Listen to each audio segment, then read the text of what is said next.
Okay, welcome back. So this is part 3 of misfire code that I was having. That was originally a P0305 code, is now a P0306 code. So at the end of this video, if you want to see my other videos related to this, you'll see the links. So this is a 2004 Toyota Sienna. Currently have a P0306 code, and I know that it is the fuel injector in the number 6 position. So you got 1, 2, 3, 4, 5, 6. So we know it's this fuel injector from the previous troubleshooting that we've done. So this video will cover replacement of this fuel injector. The pressure in the fuel system has been relieved. I will remove this relay cover.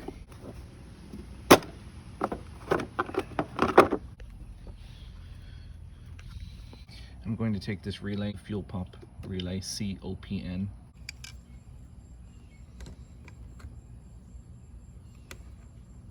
Just going to put it off to the side. Now I'm going to start the car to relieve the pressure in the fuel injection system. Okay, that should be good. I'm going to remove the battery negative and put it off to the side. Our next step is to take this rail and fold it forward, and we do that with your 10mm socket, and there's 2 nuts, one right here and one right there. Go ahead and remove those. All right, with those nuts removed and that hose removed from the throttle body, we can now take this rail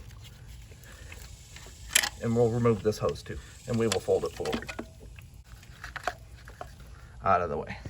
Now let's take the 14mm socket, and we have a banjo bolt right here to hold this fuel rail in. We're gonna loosen this up. First, I'm gonna put some towels underneath here. We will lose a little bit of fuel. Make sure you pull towards you.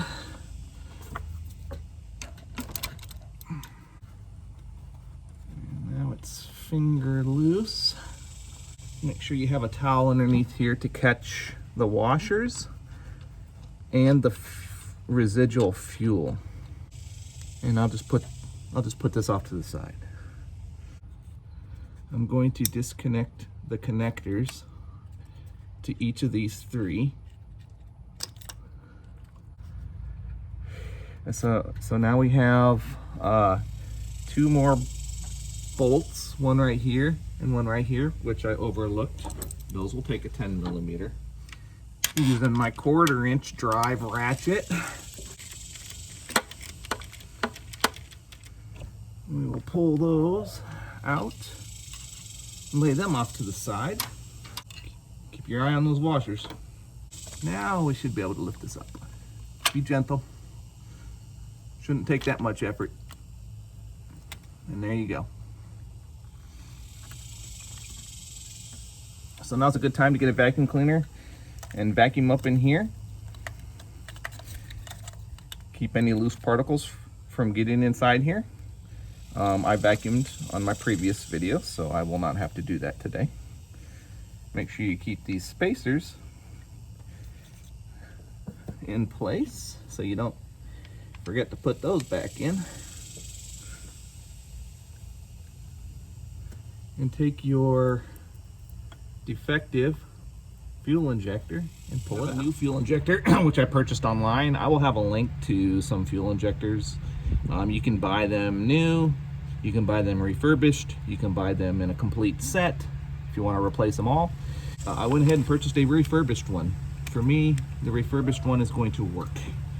If it works, it will work for me. All right, so I'll take the fuel injector and I'm going to lubricate the top O-ring with some silicone-based grease, and I will do the same to the bottom. Take the new or the refurbished, whichever in your case, and we will insert it nicely in the rail, and then we insert the rail. Keep your eye on those washers like I had mentioned earlier. So I'm going to start the insertion of this banjo fitting so that I can at least hold the inside washer because I don't want to lose that. And I'll just start to thread the banjo fitting. That way the washer stays in place. The rail is in place, and now I'm gonna put these screws back in. All right, those 2 screws are in place. Now I'm going to thread in the banjo fitting here. Banjo bolt, whatever you want to call it. Washers are in place. Double, triple, quadruple, check that. Give it a nice little snug tight. All right. Reinsert the connectors onto the fuel injectors.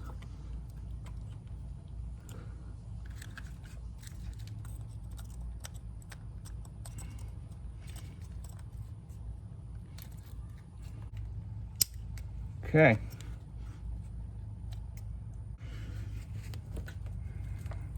Flip this bad boy back over. Put those nuts back into place.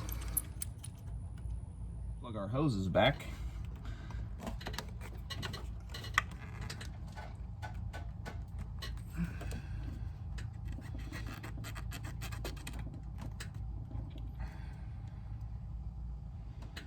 Pull our rags out of here. Put this relay back into place.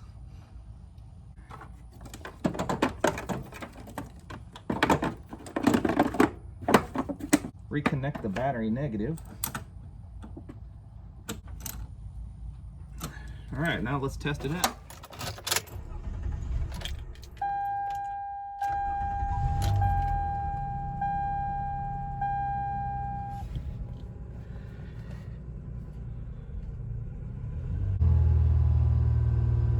Feels nice. Let me take it for a test drive.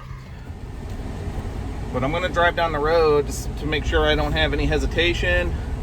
I'm looking for the light to flash on and off, the check engine light to flash on and off. That was an indication of the code triggering. And then, you know, the acceleration to get up and go, I wanna make sure it's there.